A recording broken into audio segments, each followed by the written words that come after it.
বাগানে বিক্ষোভ অব্যাহত। এবার সমর্থকদের মঞ্চ থেকেই দাবি উঠল সচিব অর্থ সচিবের পদত্যাগের। যদিও একই দিনে ক্লাব সভাপতি বিবৃতি দিয়ে জানিয়ে দিলেন এই দুর্দিনে ক্লাবের বিরুদ্ধে রাজনৈতিক চক্রান্ত চলছে।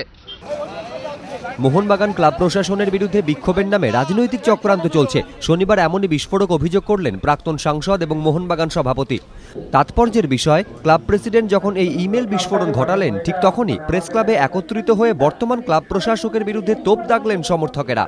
ডার্বি কাণ্ডে নির্বাসনের নৈতিক দায় নিয়ে কেন এখনো পদত্যাগ করেননি অঞ্জন দেবাশিসরা, তা নিয়েও উঠল প্রশ্ন।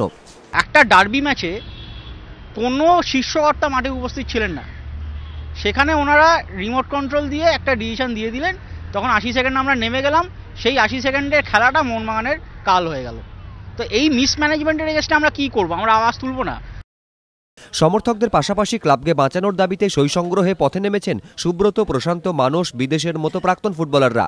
ইতিমধ্যে কর্মসমিতি থেকে পদত্যাগ করেছেন বীরু চট্টোপাধ্যায়। সরব হয়েছেন সমিতির আরেক সদস্য অতীন ঘোষ।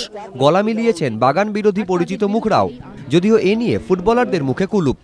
মোহনবাগান নিয়ে আমি কিছু বলতে পারবো না এখানে, কারণ আমাদের এখন কথা বলাটাই ভালো, সেহেতু এই নিয়ে কিছু বলতে। মানে এটা কি ক্লাব অফিসিয়ালদের তরফ থেকে সরকারিভাবে গ্যাগ অর্ডার রয়েছে? না না, সেরকম অর্ডার নেই, কিন্তু আমরা এই কথা কাউকেও বলছি না আর কি। মানে এই নিয়ে এখন যা পরিস্থিতি যেখানে আমার মনে হয় কথাটা না বলাই খুব ভালো।